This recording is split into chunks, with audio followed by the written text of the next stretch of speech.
Welcome to Fellow Talk. This is a Field Notes episode where we'll speak to industry experts and get that pulse check. Today we'll be speaking with Dan D'Souza, co-founder of MUUSH, where we'll be discussing the future of where the drinks industry is heading. From functional ingredients through to changing attitudes around alcohol, Dan's got a front row seat on what consumer behaviour means going forward. For the chronically curious, this is Fellow Talk.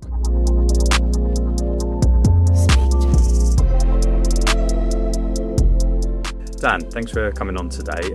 Just before we get started, we'd love it for those who don't know you. Just tell us a little bit about yourself and a little bit more about MUUSH. Yes, so I'm Dan, I'm the co-founder of MUUSH. We are the Lion's main drinks company and we are on a mission to bridge the gap between taste and function. So I've been a marketeer for the last sort of 10 plus years. Started out in Virgin Holidays, so Virgin Atlantic's little sister company. They're now part of the same entity. And I was, starting from the bottom, interning, email marketing, things like that. And being in a brand like that, it's all about values, it's all about people. And I think as a first job, it was a fantastic place to be, right? You see Virgin absolutely everywhere. And from a branding standpoint, it was someone that Richard Branson was someone I really, really admired. I then ended up moving into the finance space, which was not necessarily a move I planned. It actually came up from an opportunity to go and study in New York. So I was doing a few modules towards a business master's. And as part of that scheme, I was offered to work for Citibank. So again, in a marketing type role, but in the private banking division, doing events and things like that for high net worth individuals. So again, it was very low level, but gave me a real insight into a very different brand that has existed in various different formats for the last 200 years, and obviously sort of merged and acquired different businesses. And a very, very structured business where you're a tiny cog in an absolutely enormous machine. I mean, they hire, I think, sort of in the millions across the world. Then moved back to London after that. Stint of asset management jobs, ending up at Octopus Investments. So I don't know if you're familiar with that business, but they are the business that ended up spinning out Octopus Energy. Totally separate businesses, but Octopus Investments is basically venture capital, early stage business investments, and they sort of manage money for private individuals, also work with a lot of financial advisors. And I was doing the marketing of those investment funds that invest into small companies. And that was really where I got the sort of enthusiasm of starting up my own business. And I was watching all these other businesses get invested into, some succeeding, some failing across a variety of different industries. And sitting there to myself thinking, I want to do this at some point. So that was kind of what gave me the initial passion, and that passion was a little bit reignited because my mum had an interior design company for about 20 years, and she sold that when I was must have been about 10 years old. And when I sort of started seeing her, I was old enough to appreciate it, sort of 6, 7. I was like, I'll be so cool to have a shop, when I'm a bit older. Yeah. And you think about retail at that point, and it was a very different thing to what it is today. I mean, making money in retail now with rents going up, with costs going up, and wages going up and things like that is a much more challenging space. But at that point, it was it's exciting. The real traditional this is what a business looks like.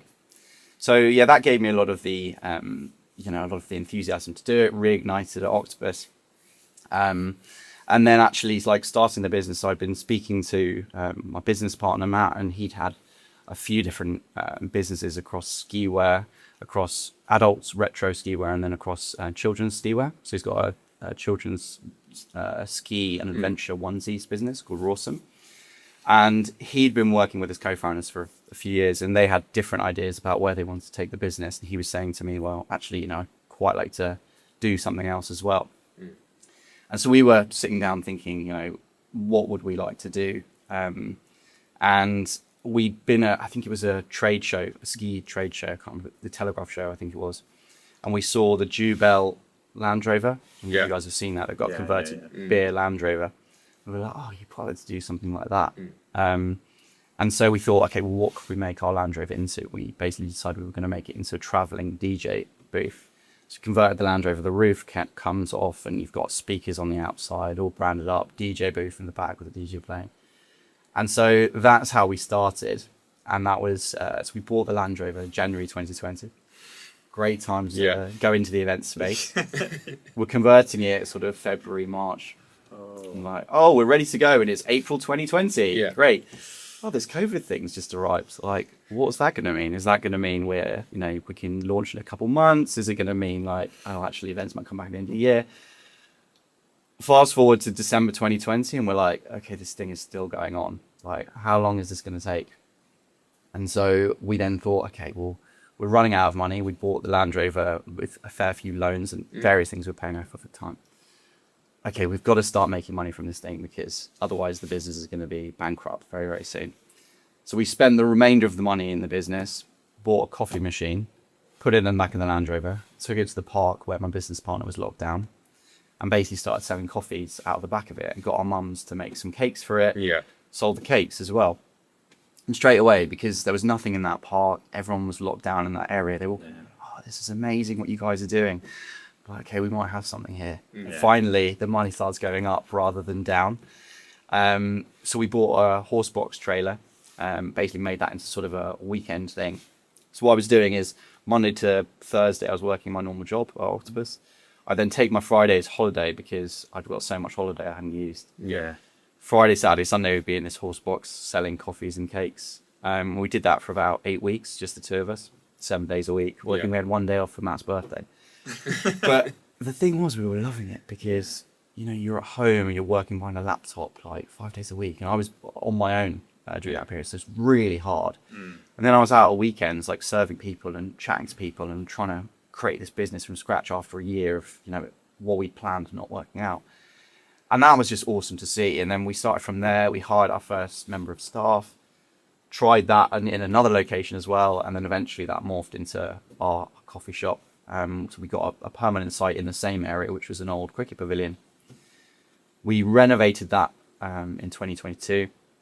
And then that's still going today.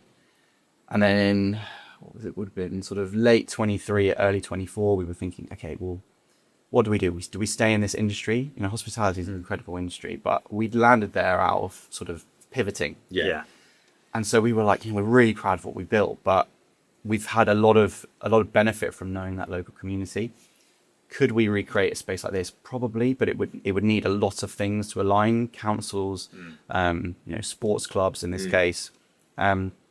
And I think ultimately we were like, do we want to be in hospitality? As I said, fantastic industry, but it's not where we'd planned to be. Yeah. We didn't really want our sort of biggest hours of the week to be Friday nights, Thursday nights, Saturday nights, and Sunday nights, or Sunday days and Saturdays. And so we thought, actually, what other opportunities are out there? And that's where we started looking at our offering in the bar. And at that point, there had been, the non-alcoholic space was growing quite a bit. This is sort of 2023, 24. Lucky Saint is really, really taking off. Guinness Zero is already doing very well. But outside of that, the offering that we had was quite limited. Yeah. A lot of the drinks were very high in sugar. People still drinking a lot of Coca-Cola, Diet Coke, but it's not too sugar. And even some of the other soft drinks we had, the lemonades, were very, very high in sugar, like 30 grams of sugar. And I was basically wanting to cut back on alcohol. I decided early 23 I was trying to stop drinking completely. Tried that for a few months, was like, I'm not sure about this. And then the end of 2023, I was like, no, I'm going to try it completely, just completely stop. And I was like, the only things I'm drinking now is Guinness Zero and Lucky Saint. Yeah. And I was like, that's great, but like, there's only so much of those I can have on one night. And a lot of the soft drinks I'm having would be Sprite. And I'm like, again, I have one Sprite, but for me, it's too sweet. It's too cloying. So what else is there? And that's where we were like, okay, there's this opportunity in the non-alc soft drink space. We think we can create something here. We're looking at the offering that our supplier, Asahi Nectar, had, and we thought there's a real gap. So that was where the opportunity started. And then we started looking at all these functional ingredients. And I started taking lion's mane in addition to other functional mushrooms. And I was like, this stuff is amazing. But the only thing is I'm having to take it as a tincture, which doesn't taste that great. Or I'm having it as a powder, mixing it, and that's a little bit onerous to do and to work into your routine. So we were like, okay, what can we, there's something here. We know this incredible ingredient, which is great for the brain, great for the gut, great for the immune system. How can we work this into a drink that's low in sugar, that still tastes good? So that was the sort of the start of MUUSH. Nice. Amazing. Yeah. That's amazing. That really resonates with us as well. Like we started Fellow in 2019, about 6 months before COVID. COVID. So we know your feeling of like, oh, maybe. We actually specialised in the early days in live music. Yeah. So I used to be in a band, and we actually used to work for some people who've maybe listened to this podcast a few times. I know this bit of trivia. He used to work next to Rita Ora's tour manager. Oh, wow. Lovely guy. Big shout out to him. He was such an inspiration straight away for his positivity and just support. We did his brand kind of because he was next to us. We were like, yeah, man, we'll help you out. And then he just went around and told everyone. Really? So we got loads of like music industry adjacent, like bars, production companies, the lights guys, the sound guys. So not necessarily the artists, but all that ecosystem. Wider. Yeah, which we thought was great because we're like, oh, that's not so deadly. It's a bit more varied, differentiated, but all music. Yeah. So a niche. And then, COVID happened. And we were just sort of like, and now we pivot because that is not happening. What you can do. So yeah, it really resonates. I mean, I guess it's great hearing the journey.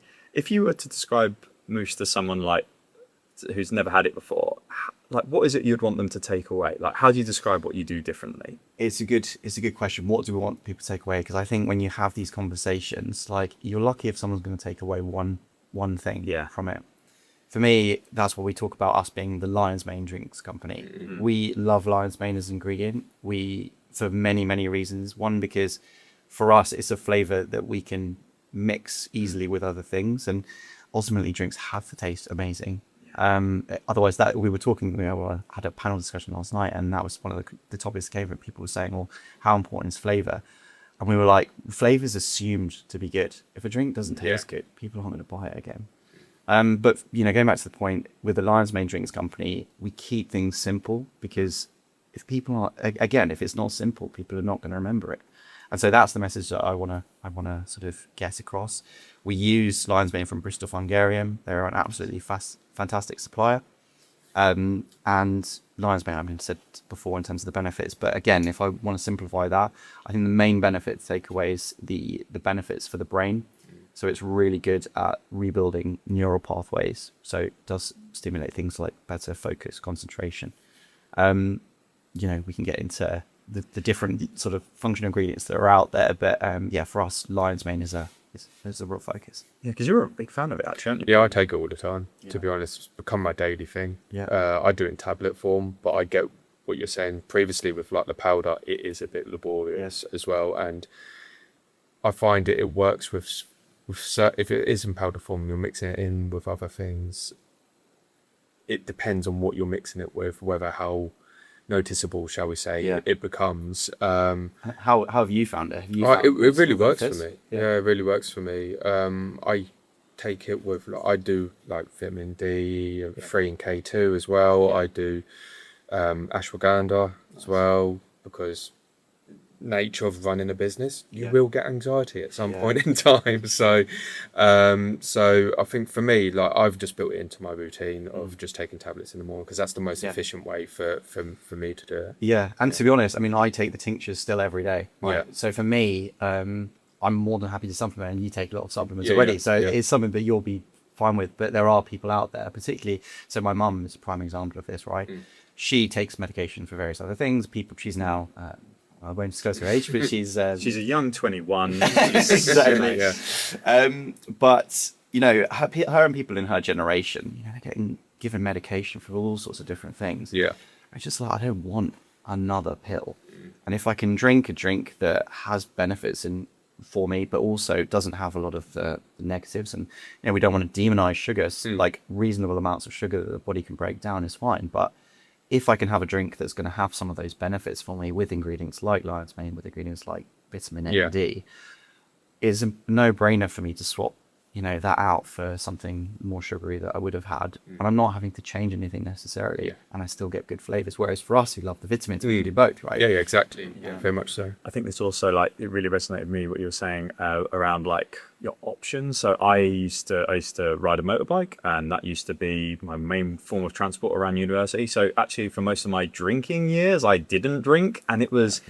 Yeah, man, there's only so much like Diet Coke you can drink in a night, and Yeah. you start getting, obviously the alcohol-free stuff wasn't as good back then, but I know what you mean. You do get a bit sort of like tacky with, and like just variety as well, just to be able to maybe change it and be like, okay, I'm not drinking tonight. Oh, I could do that. Could have that for a change, or just throughout the day as well, just to change it up so that maybe you save your sort of soft drinks for the evening out, and you're like during the day you could have something else. Because other than alcohol, I must admit, I don't drink hot drinks. Like another strange fact about me is I don't really drink hot drinks. So my options is normally like water or some form of flavored water. So yeah, anything like MUUSH is like, oh, that's just something different. It can be a bit novel, which is really nice. Yeah. When you're thinking about your health, like day in, day out. And your point around water is such an important one, because, you know, so much of the data I see is people going to venues that do serve alcohol. And you've got a mixed group of people, some who drink, some who don't.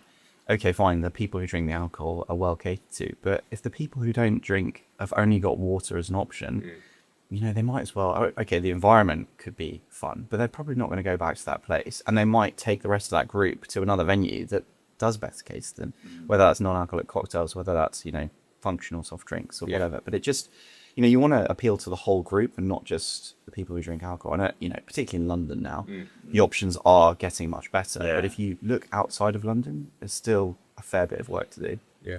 I mean, you touched upon it, Dan, like obviously like when you first started and moving away from drinking, like there was like Guinness Zeros and Lucky Saint and things of that nature. And obviously since then the market has built out in its entirety. But when did you find that there was like that gap for MUUSH specifically? Like, was it a specific scenario that you came across, like with like, actually let's double down on this? Yeah, well, in terms of my own experience, I would say, I mean, for me, it was, I mean, just setting the scene a little bit. So starting a business, I mean, being on the journey yourselves, like it is a stressful experience, and, you know, the demands on you just get more and more intense. And, you know, even having conversations like this, I wanted to be in the best sort of frame of mind. And that was part of the reason for sort of quitting drinking. And it really emerged from that of like, we were running the bar, you know, I was quitting drinking. I was behind the bar and I wanted something to enjoy in the evenings, whether I was on shift or after shift. And that was like, okay, there just isn't a thing here. And I think there is, you know, that opportunity. So that was really for me where it came from. But I do see it in lots of different scenarios. You know, we talked about the hot drink scenario. I think one that we're seeing with cafes particularly is, you know, people that do like hot drinks, it's fantastic in the morning to be drinking your coffees and the rest of it. Okay, there is decaf coffee, but in the afternoons, it's nice to be, you know, particularly sort of 3, 4, 5 o'clock. People are not traditionally drinking caffeinated drinks. Some people are, but there's a fair proportion of people that aren't. And cafes are now seeing more people going to them in the afternoons, being that kind of third space that people want to go to. You know, Starbucks always talks about the other, didn't they? And so what do people drink on that occasion? And, you know, again, if it's, you don't want to, I mean, tap water, okay, but the venue's not benefiting from that in any sense. It doesn't necessarily contribute to the experience. So it sort of fulfills that option as well. And we're looking at the data about this, and caffeine impacts you sort of 6 hours after consumption. So if you're drinking a caffeinated coffee at like 4, 5 o'clock, it's gonna mess with the sleep later in the evening. And that was one of the other things I was noticing, is even some of the really sugary soft drinks that I was having. You know, I'd be going on nights out, I'd be leaving earlier, but I'd still wake up feeling a bit groggy. Well, I've stopped drinking the alcohol. I shouldn't be feeling rubbish in the morning. But yet, you know, it's interrupting your sleep. You're not sleeping well, and that you want to be getting the benefit from the not drinking on both senses. Yeah, for sure. Yeah, and I think you really touch on something interesting. This is that idea of like treat, like those moments, like you say, when people are going to those spaces, those third spaces in the other periods of the day, and it's like there is a ritual to that. There is a like, oh, I can get something, you know, like.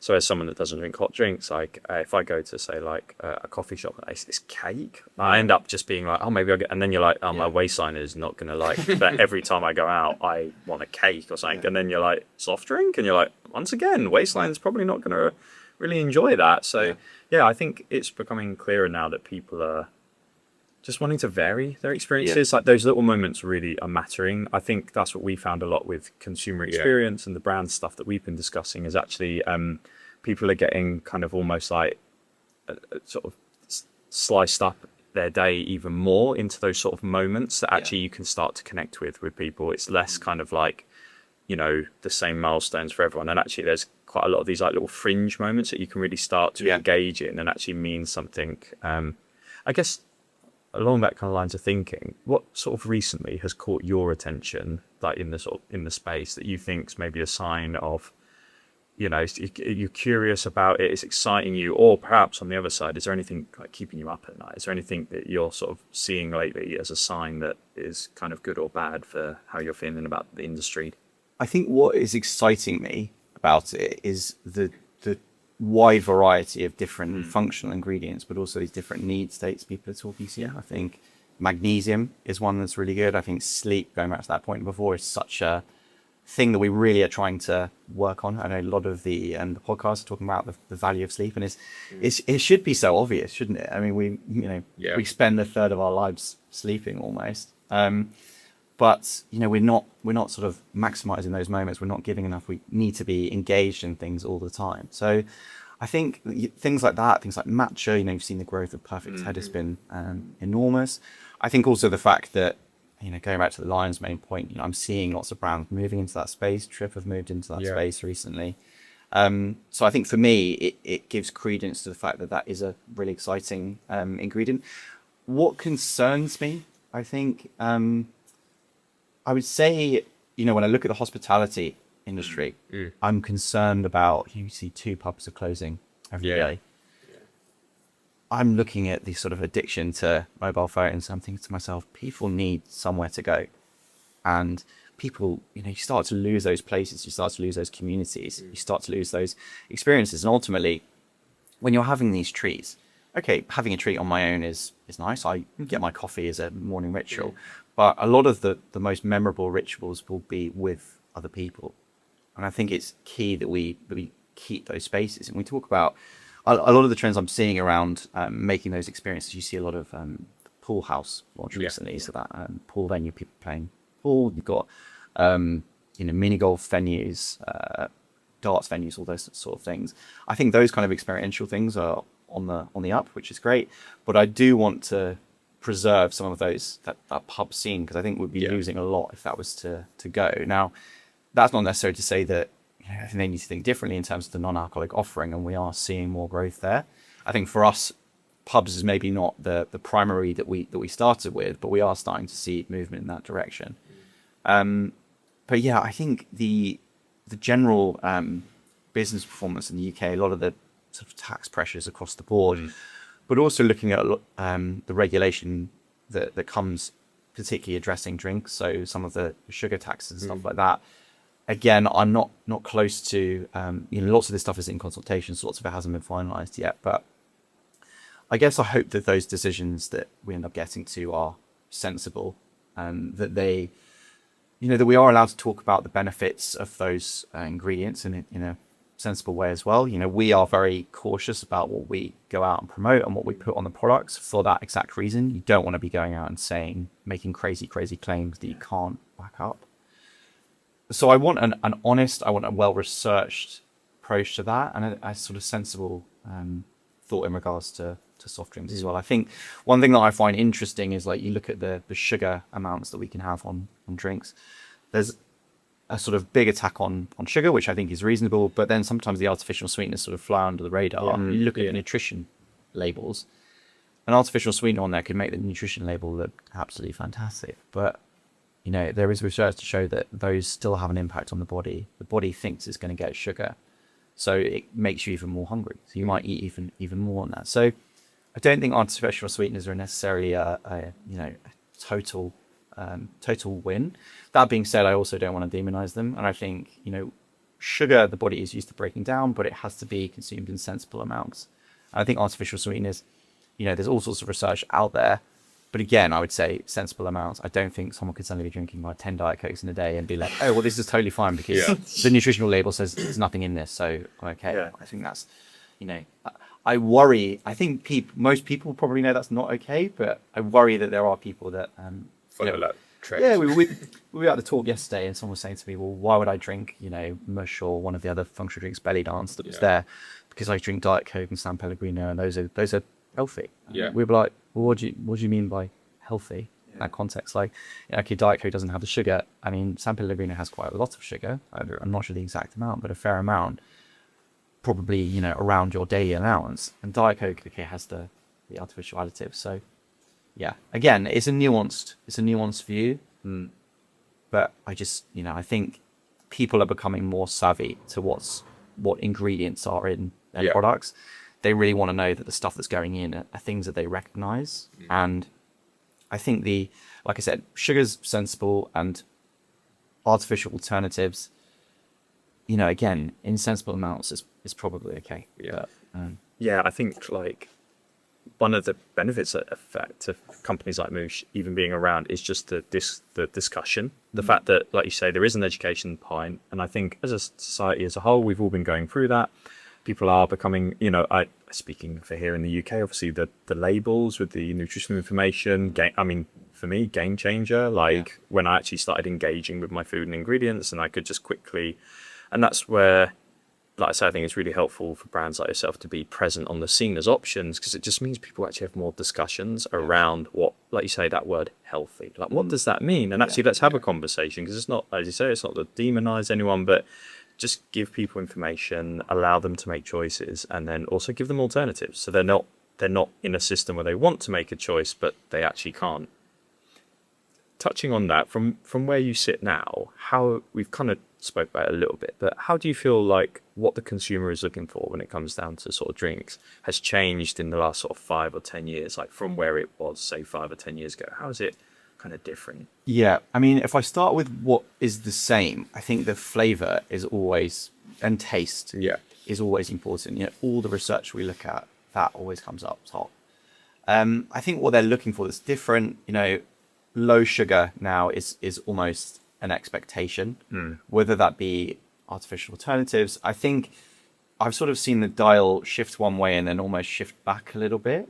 So sugar was the problem years ago. Artificial alternatives were the solution. Now they're being sort of questioned, and sort of bits of sugar is coming back. But we're seeing a lot of alternatives that are less artificial as well. I saw a brand using honey as a sweetener, for example. So I think that's good. But I think people are looking for that functionality. Like, what are those functional ingredients? And I think we as businesses have to keep that messaging as simple as possible. Deliver taste, but deliver actual function that we can evidence, and also not over promise in terms of what we can deliver. I do see a lot of brands, I mean, some will sort of include various different functional ingredients, and I think sometimes you end up being a little bit of a multivitamin. And for me, that's a bit of a dangerous approach, because how am I as a business going to know exactly what every consumer wants in terms of that combination? It's going to differ for everyone. So I'd rather own one space. Like I say, look, you know, we are going to be the lion's mane drink.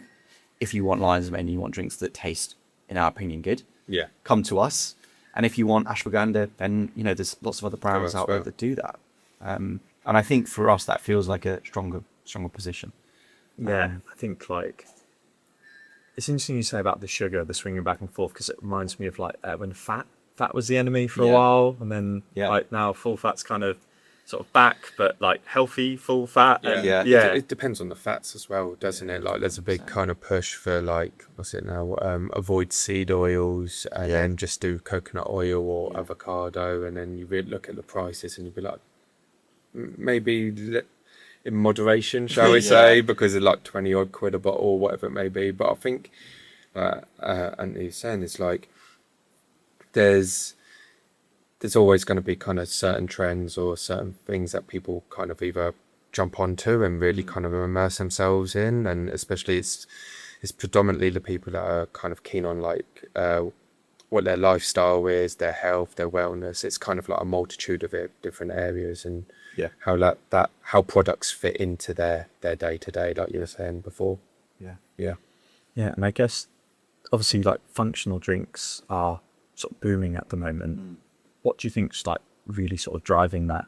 I would say, I mean, we talked about sort of need states. I think it's a variety. We talked about the treat. I think the treat is very important. I think for me, I mean, driving the non-alcoholic trend, if I just focus on that, a lot of podcasters a very health focus. I think there's a lot of people talking about the impact of alcohol on the body. I think the use of social media in, people are always being filmed outside in bars and clubs and things like that. So I think that's part of it. I think gym culture, people really sort of looking at their health, looking at their fitness, looking at everything that's going into the body. I think that is driving it. I think the data that I look at, I do see data showing people drinking less. When I go out, I don't necessarily see that consistently. And I always worry that I'm in a bit of an echo chamber with that. And I think a lot of the brands that we're speaking to, we're worried about that. So we're wanting to sort of keep a foot in reality. But I think, you also, going back to the cost of living crisis, people are treating themselves in different ways. They might be going out less, but I mean, if I use myself as an example, I don't go out to bars and places like that as much, but I'll go to music, go to live music, I'll go to gigs, but it'll be specific artists that I've chosen to see. And so those become like bigger treat occasions. And I think for me, bringing those treats into the non-out space and, rather than just serving, a soft drink in a can, can we put it in a beautiful like glass, like a whiskey glass with ice and with fruit to sort of bring that apart, and having that in a nice surroundings and whatever. The experience can be delivered, and the alcohol isn't always the main driver. Are you having great conversations? Are you with people that you want to be with? So, I mean, in those instances, you're changing the perception, arguably, of what people see that product being, right? And you can like level it up to a certain level of prestige if the brand wanted to go that way, or like how that then obviously speaks to your like key customer demographic. Is that something that they're interested in, or how that kind of can differ in that direction? I guess building on from what you're saying around functional drinks, there was this, what's still around arguably, but there's that kind of the trend element where for a while everyone was jumping onto like the protein bandwagon, shall we say. Everyone was trying to put protein in everything, from cereal to drinks to wherever it may be. With the stuff of functional drinks, obviously you could say it's a little bit more diverse in terms of what those functions are, but where do you feel there may be a risk in terms of that overall hype around functional drinks? I think, ultimately the risk is going super hard on these benefits without actually using ingredients that are good and that are delivering for people. One of the things that we've noticed is some of the mushroom supplements, because we've done testing with the guys at Bristol Fungi testing some of the stuff that we've been looking at, and they've said a lot of the benefits have been extracted. I won't get into the science too much because my business partner is much better on that kind of stuff. But via creating, because a lot of this stuff could be used multiple times. So, for example, creating the tinctures or creating the pills, sometimes the benefits will be extracted in that process, and sometimes the leftover is effectively being sold again to other people. And so, you have the equivalent of, I'm not saying brands are putting sawdust in the drinks, but it's the equivalent of like, useless dust that's not having an impact. And when you go super hard on this, like, it's going to give you focus, it's going to give you this, it's going to give you that, and you're selling something that's basically, inert. Then I think that's going to be problematic. And so, I think there needs to be more research. I think there needs to be more testing. I think brands that are using these ingredients need to know that the suppliers they're using are, good, genuine, and are using good quality ingredients effectively. So yeah, I think we just have to be super mindful of the messaging. And I do see brands going out there, again, I won't name any names, but I saw someone the other day saying, this is going to be, mushrooms are going to be the new alcohol. I'm like, come on, what does that even mean? Like, and like, do we want it? Yeah. Do they need it? Yeah. And so, I think, it comes back to everything. People don't like being lied to. So as long as you're consistent, you're honest. And the trade-off there is you can't go out there and be like super exciting and super punchy. Which, sometimes cuts through more so, particularly if I think of like influencers, the people that say the most out there things get the most visibility. But our mantra is like one small step. We want it to be that small tweak, because these tweaks stack. So for me, it was like, okay, stopping drinking alcohol is step one. I start replacing my high sugar drink with a drink that's lower sugar that tastes nice. Okay, that's step two, and I'm, thinking more healthy. Okay, well, that impacts my ability to turn up to work every day and be on better form and feel better rested and so on. And if I'm better rested, I might be, working on that new concept I'm having, or working on my personal brand, or whatever that thing might be. And it just stacks up into bigger and bigger changes. And, I sometimes think if you play that more consistent, structural, longer game, okay, yes, you might not have that success right at the start, but over the longer term, you can outperform and outlast because you built those solid foundations. Yeah, for sure. Yeah, just like the compounding of marginal gains. That's exactly. And how you can do that. Yeah. Because MUUSH does sit in a really interesting space as a product. Like you said, it's at this sort of crossroads of kind of soft drink, functional product, kind of alcohol alternative.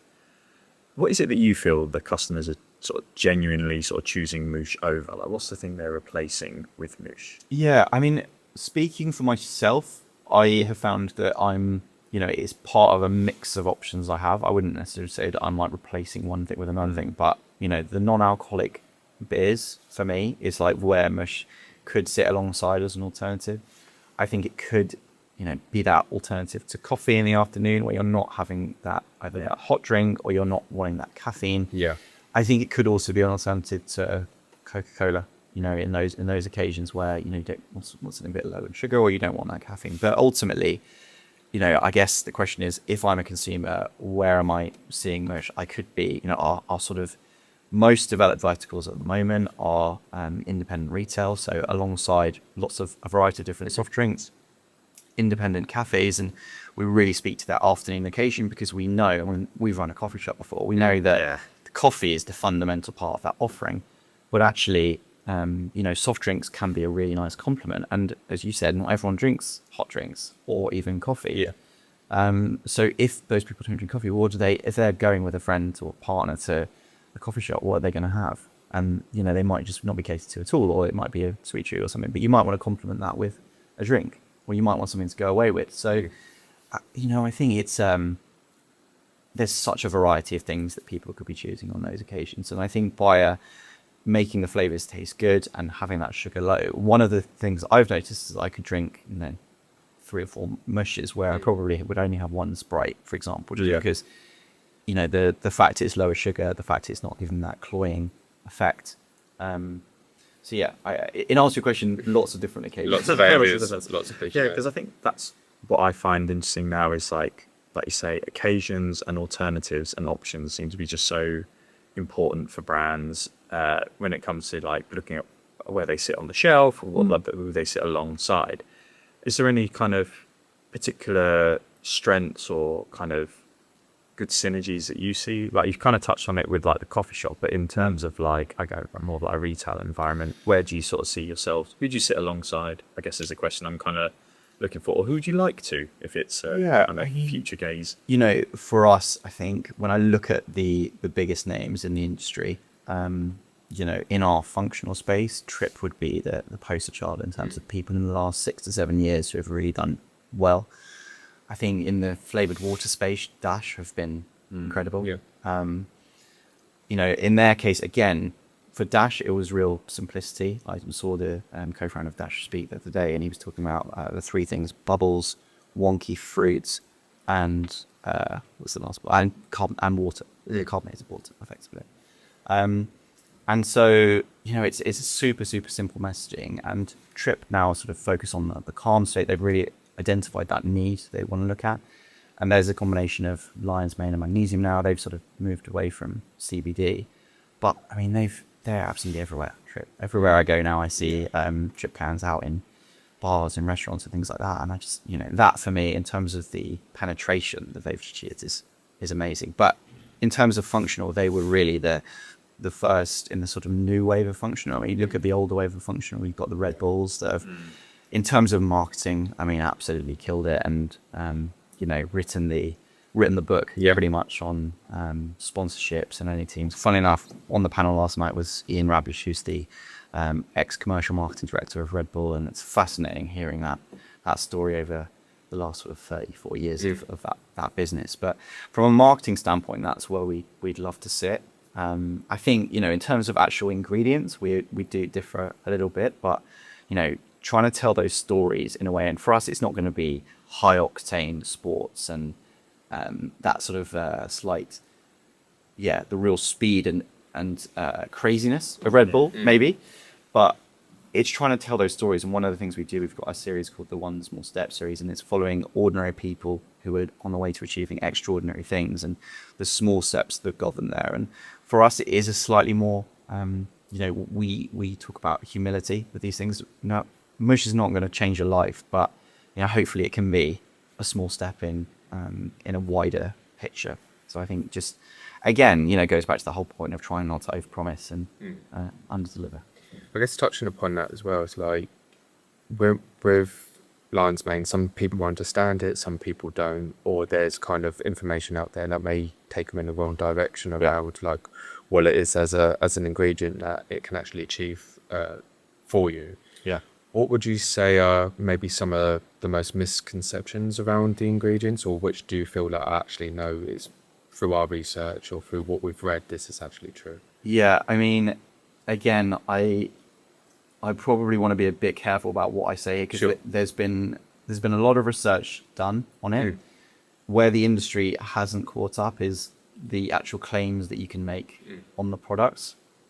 And so I've heard about research on Alzheimer's and things like that, and Lion's Mane having a positive impact. Now, as I'm not a doctor, so firstly, let's get that out there. I would never recommend someone would do that instead of following traditional medical advice. So I think things like that, there is some research to say positive benefits. We still need to see that ratified, and we need to see the industry being comfortable with those kind of claims being made before we would talk to them. But one of the things that I have seen is the you talk about the brain-gut connection. Yeah. And we do really see the benefits. It's Lion's Mane is full of fiber. We see the benefit of fiber on the gut. We all know that a lot of people on the UK diet are sort of deficient in fiber. So that's one sort of benefit we can talk to. And the second one would be the ability for Lion's Mane to rebuild neural pathways. I guess, again, I'm not going to get into the science of it, but from a storytelling standpoint, I always think about mycelium networks, and you think about the sort of strength of those abilities to build networks. And that for me helps sort of, tell the story in the head about how it's rebuilding these neural pathways. So I'm not going to get into the science of it too much, but I think it just goes back to that point of trying to not, overpromise something. Yeah, absolutely. And what are those kind of stories? You say, obviously, it's an interesting situation with a brand like yourselves. You obviously try building a brand around like benefits, but you want to avoid, as you say, being too overclaimy, too sort of like medicinal sounding, too health. What are the stories that you really try to tell as a brand when it comes to like that messaging? Like how do you navigate that space between sort of the facts and the kind of benefits, but also trying to build something that's a bit more kind of, like I say, story driven? Yeah, I mean, for us, it's we want to focus on the flavor. I mean, I sort of mentioned that early on. That is where we lead to. We do talk about this impact on focus. So I'll take Lion's Mane multiple formats, including MUUSH.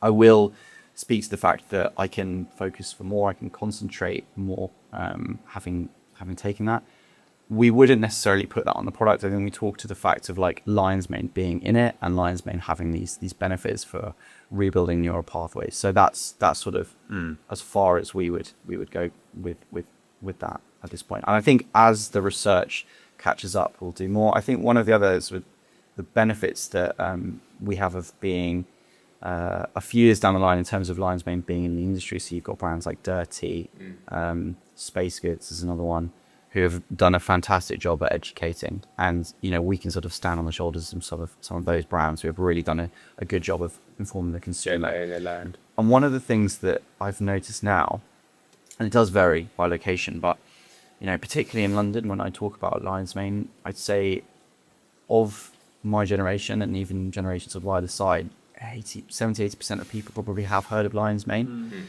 And of that, 40 to 50% probably know at least one of the things that Lion's Mane does.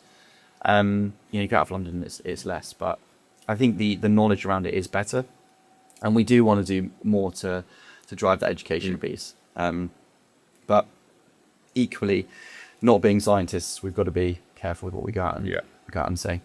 Absolutely.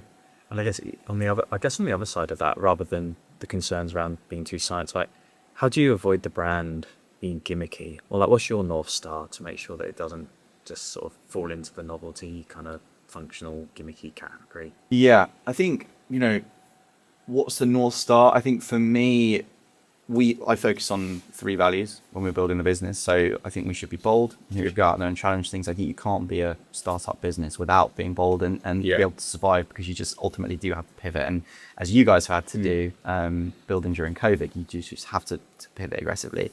I think kindness is important to me. So do we treat each other as a team kindly? Do we treat everyone that we work with kindly? But also our consumers, are we giving them fair amounts of information? Does the thing do on the can what we said it's going to do? And the last thing is authenticity. So I think, do we stand behind everything that we say? Are we being authentic to ourselves and to the mission that we're on? And I think, going out and doing this, starting any small business, you have to fundamentally believe in what you're doing.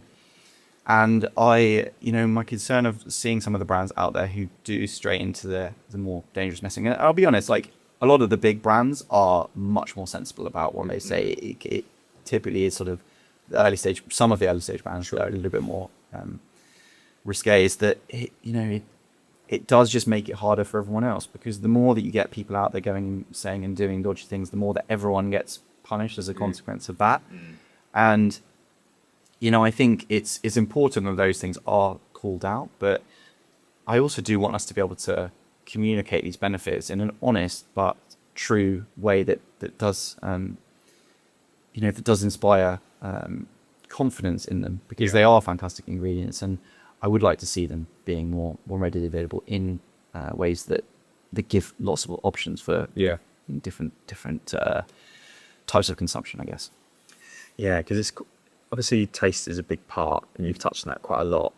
There's some consumer behavior people say that obviously there's an element with any functional or good for you drink, you don't want to make it taste too good, because there's kind of health, like, if it's good for me, it can't be too fun, as it were. I guess from maybe an operational or kind of more sort of, straightforward sense, how do you go about making a drink that tastes nice enough, that is functional enough, but it tastes nice enough for people to come back to it? It's a good question, and I think with if you weren't worrying about things like sugar considerations, you could just heighten up as high as possible. Fortunately for us, and I think it's quite fundamental to the business that we built, we have some friends of ours from university who have got a cider business. So their business is called Cranes. They've been running it for over 10 years, and so they do all of our flavor development. So it is it's sort of like a chemistry lesson. We go up to their warehouse up in Cambridge, and we'll sort of be test tubes of different ingredients, and it's a balance between, let's make sure that we've got the right amounts of our core ingredient, lion's mane, that we've got inulin fiber that we use as well, the vitamins, and that those are meaningful amounts. So we've basically put enough in that it's like a high source of fiber and a source of vitamins A and D.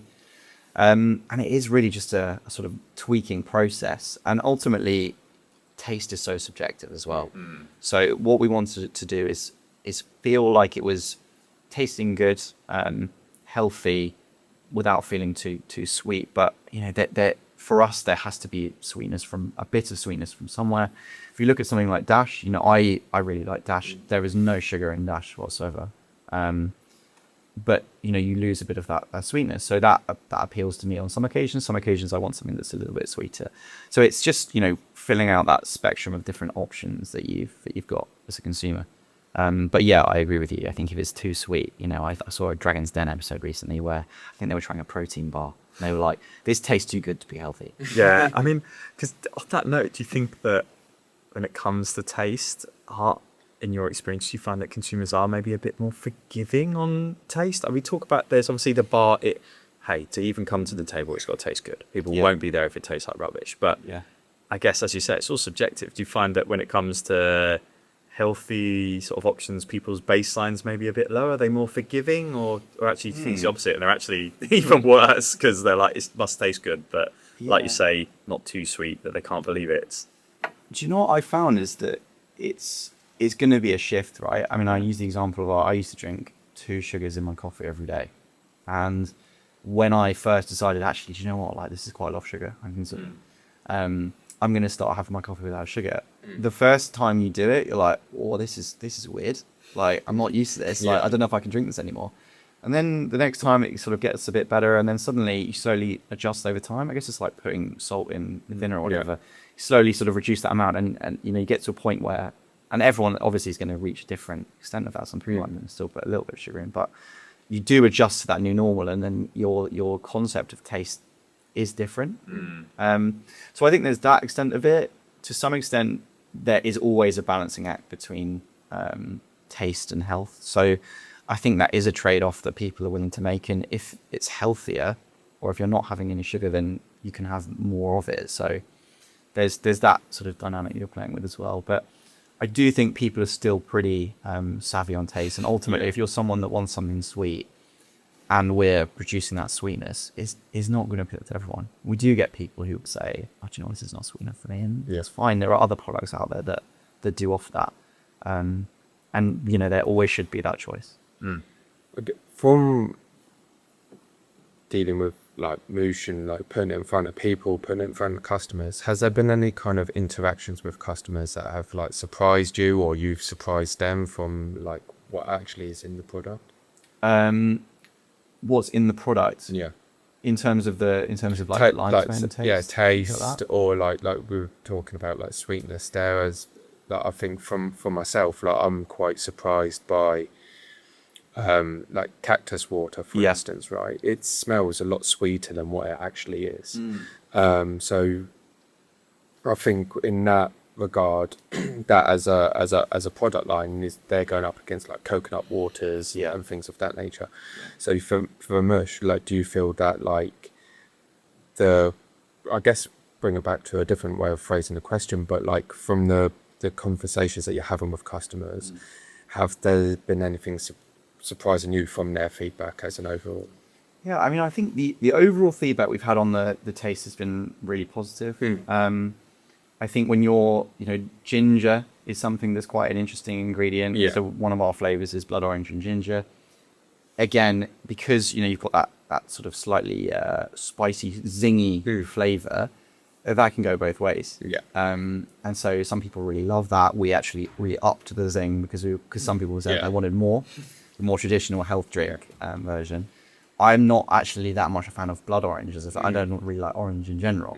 But I do like our blood orange and ginger flavor because it really focuses on that ginger. So that is something that, again, is divisive. Some people think it's not enough. Some people think it's too much. Some people think it's just right.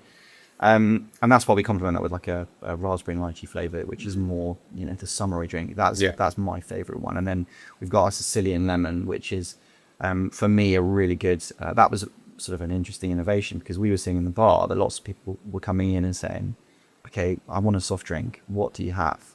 And we're like, well, we've got lemonade. Okay, I'll go for a lemonade. And that was quite the sort of, the behavior we're noticing is when people weren't sure, they would just say lemonade. But they weren't necessarily worrying about what kind of lemonade they were getting, or they didn't necessarily know the nutritionals of what that lemonade had. So we were like, well, there's a bit of it's one of the benefits of having a drink company and also having a bar. You're like, well, we'll just swap out. Test it out. We'll just swap out the lemonade that we've got in the bar for our lemonade. And people, instantly responded very positively to that because you're like, well, you've got this previous lemonade.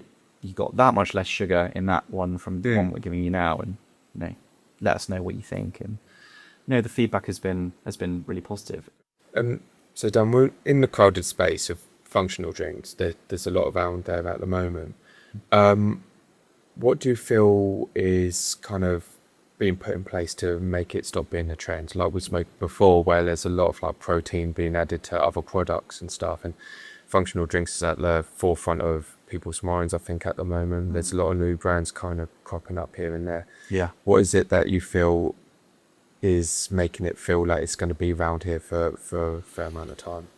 I mean, I think what's interesting is like when I look at, and I think brands actually surviving for the long term will be part of this. So you look at the fridges now, look at the fridges 10 years ago, the brands that are still there, Coca-Cola has been there for 100 plus years. I think those brands will continue to exist. I think part of the fight for us is to make our messaging to compelling to consumers, to deliver on what we say we're going to deliver on, and just actually, survival, to be honest with you. So I think that's part of it. I think really feeding is those need states. We've talked to a few different ones today, but I think really trying to, for us, focusing on some of those key need states and really delivering on those, really building that cult of people, and then slowly building out from there and not trying to be everything for everyone. I think there's always that temptation for small brands. As I heard someone the other day was saying to me, we had a marketing agency come back to us and say our customer is everyone. Okay, right, fine, but like, who are you going to focus on within that? Because like, if you just go after everyone, you're not going to resonate with anyone. And I think it's easy to fall into that trap. You do just, your eyes are bigger than your stomach, aren't they? So I think for me, it's just really owning that. And for us, we've got two core demographics that we go for. One is the sober curious, and that's not necessarily people who don't drink. It's people who might not be drinking for an evening, for a weekend, for a week, or, just what they call zebra striping. There's a fear of that term, but for people that maybe not, it's like drinking an alcoholic drink and then drinking a non-alcoholic drink. And we really, again, with alcohol, I really don't want to demonize that. I'm the only one in the team who doesn't drink. Everyone else does, but they also, will enjoy soft drinks during the day or whatever. So there's lots of different occasions. And so that's one of our customer groups. The other one is the tastemakers. And so, again, going back to this flavor thing, but we really want it to be that treat. We want it to be something special that can complement dinner, that can complement a nice cocktail evening, that can be a treat. And so those are the categories that we sort of focus on. So I just think, ultimately it goes back to a lot of the core tenets of this, is keep the messaging simple, focus on a customer group, and just deliver for those people and deliver consistently and survive that. I think it's tough for the drink space at the moment. I'm thinking about some of the investment conversations I'm having. So many of the businesses are in the AI space, so many tech space. That's the real excitement area at the moment. But I think, we could be looking at a bubble to some extent with AI, and it will be interesting to see how that plays out over the next few years. I think it's when we're talking about at the start of the podcast, but it's an incredible opportunity. I think has to be harnessed in the right way to have the value. Expecting AI to just do everything end to end, as we were saying, without any human interaction, I think is not going to achieve great results. Yeah, for sure. Definitely. Well, thanks, Dan. Thanks for coming on. We'll just wrap up with the final few questions. One from me is, what's a kind of small detail or signal that you've noticed lately that you think is a real sort of sign of like what's to come? Yeah. There's so many to call to. I think with social media, if I use that example, and with, actually I think dating is probably a good example. So I'm starting to see that movement to in-person dating. I thought Thursday, they started as a very app-based thing, app only working on Thursdays, and now they're sort of transitioning to in-person events.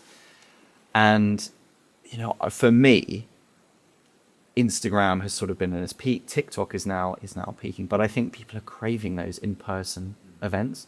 I think COVID being locked down for a few years is now totally rebounding the other direction, and I'm seeing companies pushing people back into offices. Now that might be contract based with the buildings that they're hiring from, but people are craving those third spaces, and that used to be coffee shops. I think it's now gyms. I think the fact that I recently joined Third Space. Nice. I love the fact that it's called Third Space, and it really is that new concept that you do need somewhere else that you can be going and meeting people and doing stuff in person. So for me, that gives me excitement because we are a voice in the room at those occasions, and I think we have the opportunity to make those treats, but those spaces that you share in those events, whether that's music, whether that's after fitness sessions and things like that, just to make that a little bit better and to help bring people together. And ultimately, yes, I want people to enjoy our drinks, but I want people to enjoy the time they're spending together, because that's the thing they're going to remember. Yeah, sure. And even when I was creating drinking, it was like I still get to do and hang out with the people that I wanted to hang out with. So, okay, the alcohol's not there, but it was the conversations that I was enjoying, and alcohol was part of that, but just as much as non-alcoholic drinks are a part of it. So, it's spending time together. And I think that even though, I see when I come on the tube now, I see people down on their phones, I do think we are going to start to see more and more pushback. We're already seeing running clubs becoming a new dating location, gyms being places that people are meeting. And I think things will move in that more positive direction. Sometimes things have to get worse before they get better. Yeah. And I guess last question for me, but like, what do you feel you've learned, or maybe insights that you've learned the hard way, that you feel could benefit other people that are looking to come into the F&B kind of field? Yeah, I think the comparison I'd make here is when we started the bar. You know, there's upfront costs in getting a bar running, and it's very labor intensive, and you have to be there 24 hours a day, or not 24 hours a day, that's over exaggeration, but when it's open, you're there all the time, or someone is there running it all the time. But you have a physical premises, and people are walking past it every day, and you've got, you know, marketing outside of it. It's constantly there advertising itself. So you build that, and you've got the location's good and so on. You start making revenue quite quickly. And yes, the costs are ballooning, but you do start making that money, which is, at least you can see that traction. Yeah. Building a drinks business is totally different to that, because you're trying to deal with distribution at all different levels. You're trying to engage stockists, you're trying to engage customers, you're trying to engage distributors. And you have to do that. You have to give a lot of stuff away for free, and you've got to keep being on message, dropping your thing home for you know, months, years. I mean, we've been trading for about a year and a half now, so still early stages. We are starting to resonate. Platforms like Amazon offer a really good way of making sales faster. It's an expensive platform, but it does allow you to get out there and sell product, which is good. But you have to just keep out, you know, being out there. I remember we did an event down at the Pavilion as a quiz night, and the first time we did it, one of my colleagues was saying, "Oh, you know, we haven't had enough people buying tickets for it. We've only got 2 tables." So we should cancel it. I said, no, let's do it. Let's see what happens. Anyway, we did the event. We put together a team. So it was 3 teams for a quiz thing. Usually you have sort of 5 to 6 teams for these things. And the next month, the same thing happened. Had maybe 2 tables. And I said, no, don't cancel it. Keep it going. It's now built up for the last few years. And now every time it's sold out. And I think that just shows that, you know, these things do take time to build traction. We could be out there. We do a lot of stuff on social media. You know, we're out there doing this podcast today. We keep getting the message out there, but ultimately it's going to be lots of different touch points before it starts landing. And, you know, we have to, and the phrase we always say in the industry is get liquid to lips, or one that I heard yesterday that's slightly better is cans in hands, which sounds much better. The one that makes me really sick is sheriff throat. That is horrible. Sorry I didn't say it, but it's still got cans in hands. Cans in hands. But we just have to get people tasting the drinks, because if you're not tasting it, you're not experiencing it, you're not hearing from us. It's just not gonna resonate. And we've got to stay in the game for long enough. That's the thing I'd say to people is, like, you need to be testing things and improving and seeing what works, but you also just have to be in the long game. I know very few businesses that were successful in the first year, or even were sort of making decent revenue or getting towards break even in the first few years. I think after like year 5, either you failed or you're starting to get to the point of being like, okay, this is starting to become reasonable long term. And then after that, it starts really building. And our bar is in that situation now. We've broke even last year, and we're now starting to make some profit. And that's a industry with a lot of pressures. And I know that it's the small drink space is going to be the same, but I would think the investment, we're going to have to invest a lot more. You know, where the production that we're doing right now, to get those economies of scale, you have to start doing bigger volumes. And in the UK, our volumes aren't necessarily that big, but there's this big export opportunity where we're now exploring. But the one thing I would say to people is, like, you're going to have to put a lot out there, whether it's giving out free stock, whether it's promotions, whether it's speaking to people at all different levels. And you've got to keep doing it. And you're going to get people saying no to you, people that don't like the taste of it. You're going to get people saying that, I don't know, the branding is not right for them, or the messaging is not right, or whatever. But you've just got to believe in that. You know, you've got to see some product market fit, but also believe in the brand that you've built and the product that you've built, and just keep at it. All right, Dan. Well, thanks so much for coming on today. It's been lovely having you. And thanks for making time for us. Yeah, well, thanks so much for having me. Really enjoyed the conversation. Cheers, Dan. Cheers.